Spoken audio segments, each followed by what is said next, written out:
Good morning, grade 7, and welcome to our second lesson for English. Okay? So, last time you talked about analogies, and I hope you did answer all the activities, and I hope you got a good score. I still have to check. Today is Friday, and I am still going to check your quizzes. So I hope that you really had a good score. If not good score, a perfect score. Okay? Now, let's go to our next topic for this week, which is what we call the genres. Genres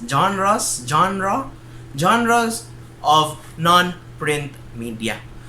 Ha? Sana, sir. Wala kasabot, ana. Do not worry, we're going to go through this together, okay? Now, what do you want? What do I want you to do? What am I expecting from you, okay? So, our lesson objective or our lesson goals is to identify the genre, the purpose, and the intended audience of various viewed text. Okay, children, not all materials are read, di ba? Some materials are viewed. Okay, so this is what we call the non-print media. Dili what you call this? Dili kinahanglan sa i-print. So maybe it's a video, maybe it's a podcast, you know? So mga na siya atong mga non-print medias. And that is what we're going to talk about today. Ilang mga genres or ilang mga classifications. Okay? Now let's go into the 9. Today we're going to talk about 9 genres. And each genre has a purpose. It's either to entertain or it's either to inform. Okay? And also na ay mga intended audience. Kinsa dapat among tan-aw ani. Okay? So let's start. Our first genre is what we call the animated genre. These are the cartoons we see on TV. Their themes vary as well as the target age group. Okay? So, animation is like the cartoons that we watch on TV. And lahi-lahi siya theme, and it may be for different age groups. So for example, naatay mga animated shows for children, naputay animated shows for teenagers, ug naputay animated shows for adults. Okay? And we have here one example of an animated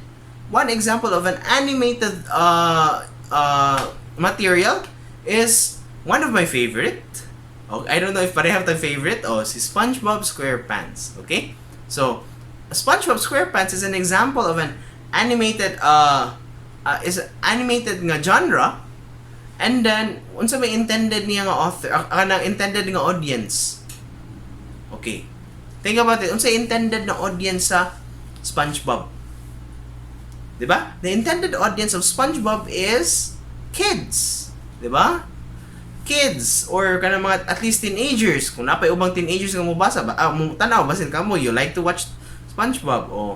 And then unsa man ang iyahang purpose? Is it to entertain or is it to inform? Diba unsa? Okay, very good. The purpose of kanang this show is to entertain. Very good. Now, let's go to our next genre. Okay, our next genre is what we call the children. Okay, and these are shows for children and are most likely educational. This may or may not be animated.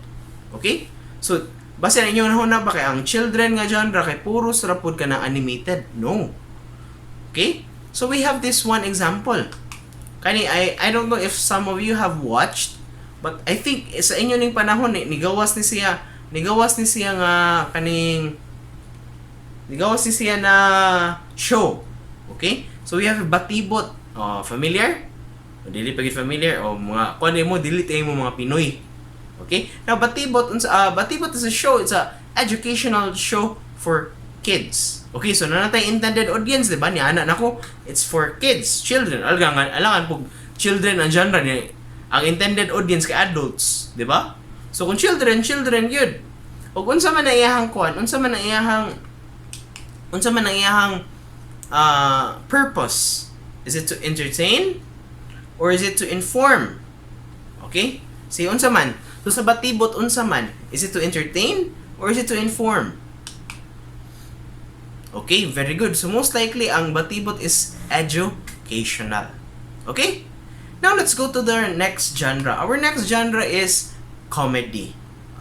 Familiar naman yun eh. Comedies are shows meant to entertain viewers. Hala, so naanatay, number 1, naanatay purpose. Okay? Because these shows are intended for entertainment through the use of jokes and pranks. And one very common example, I don't know, if tanaw mo sa YouTube, is this show. Just for laughs. Diba? When I really like kanang their pranks, bitaw, and how authentic ang smile or ang katawa sa ilang gibiktima. Okay? So, mo na siya comedy, katawanan. Okay? And then comedies can be made for children and comedies can also be made for adults. But here, in our case, akin just for laughs, it's made for what? Its intended audience is what?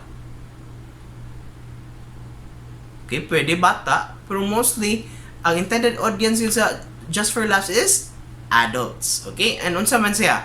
To entertain or to inform? Of course, from our description, entertain, so to entertain gyud siya. Okay? Now let's go to our next genre. Okay? Our next genre is drama.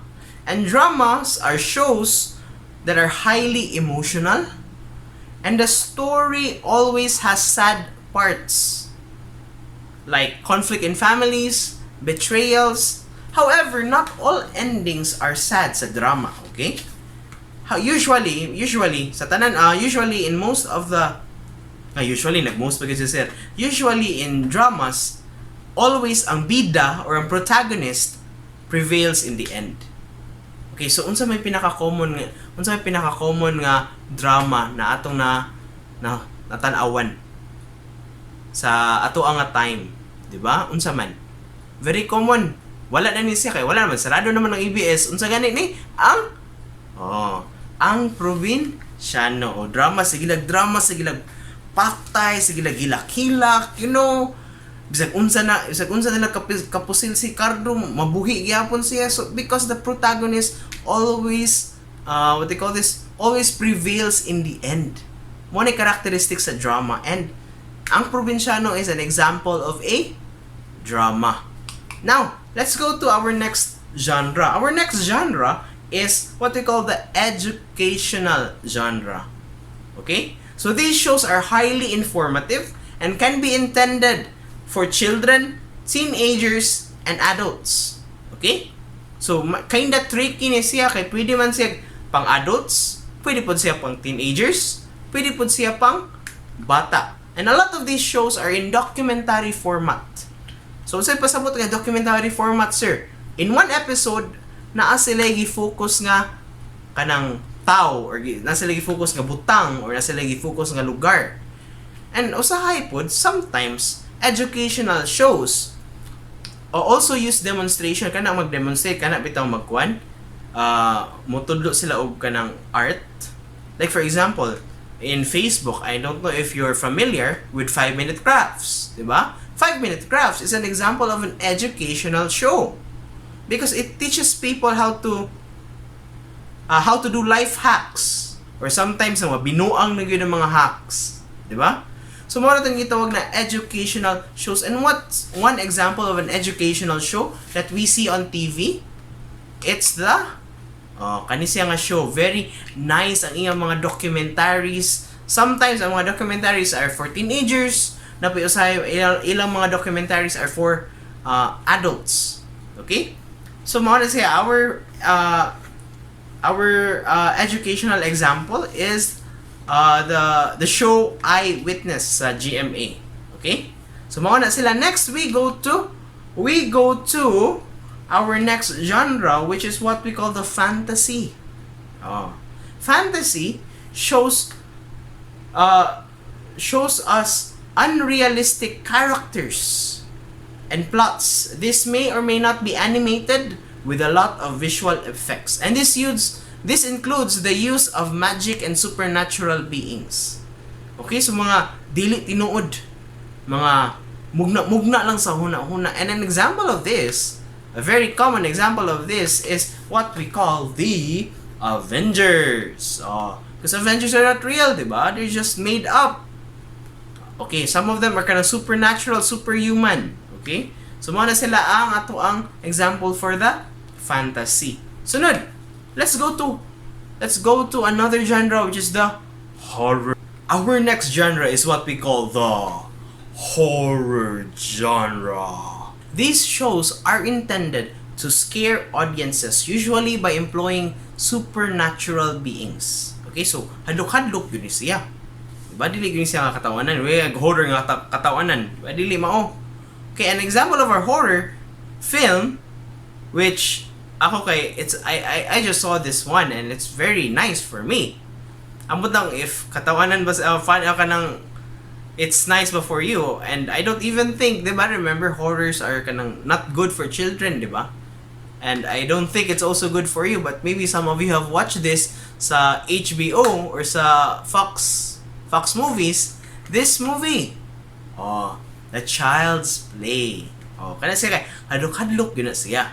And that movie belongs to the horror genre. Okay, so unsa man siya to inform or to entertain? Of course, to entertain. Kasi di mo siya pwede ma-inform. Kay movie raman siya, make-up raman siya, di ba? So mao na siya.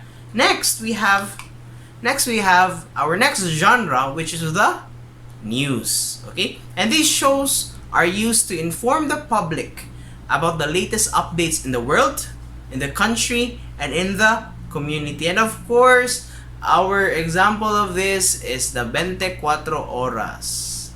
Okay? So of course, news. Kabalo na gid mo news, di ba? So news can be also kanang, for example, sa CNN and Newsnight, kung napatong ABS-CBN, RIP ABS-CBN, luoy kayo mo, is the TV Patrol. Okay? So ana na siya.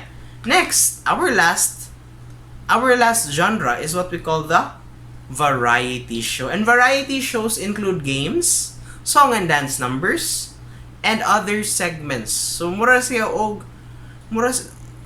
show, lahi-lahi siya og kanang sulod na ay kanta-kanta, na ay games, na ay kanang hilak-hilak nga part, na ay uban.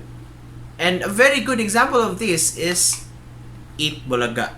Okay, kay ba na sila games, na istorya, then na sayaw-sayaw, you know, kanang variety siya, varied yun siya, and that is what we call the variety show. Okay? So is everything clear so far? Now, if you have a question, please make sure to pause this video and write your question down so that once you have your exit ticket already, you can just write down your question. You can just type your question. Of course, inyo namang nahuna-hunaan. So if you have any clarifications, you can just post your questions in the exit ticket. Okay? Now let's try to apply what we have learned a while ago. Okay? Now I have here a set of instructions. So you have to pause this video and you have to look at the description of the video na ay link dira na akong gibutang, or maybe in the Google Classroom naapod ko yung link na gibutang dito. Right click and then open a new tab, and then you will be redirected to a YouTube video. Now, I want you to determine the three main components that we are looking for. Okay? So number 1, what is the genre of the video? Unsa may genre anang a video na akong ihatag sa inyo, ha? Number 2, what is the purpose of the video? Is it to inform or is it to entertain? And number 3, who is the intended audience of the video? So ana ni siya, ha. So I hope you will pause this video and then tanawon to ninyo ang another video na akong gihatag. Make sure to check it out and then answer those 3 questions. Pause this video and I will get back to you.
So let's recap our lesson for today. So today you learned about the three basic things that you have to look for in a non-print material. Number one, a non-print media has a genre. Nago na sila genre, and we talked about the 9 genres ganiha.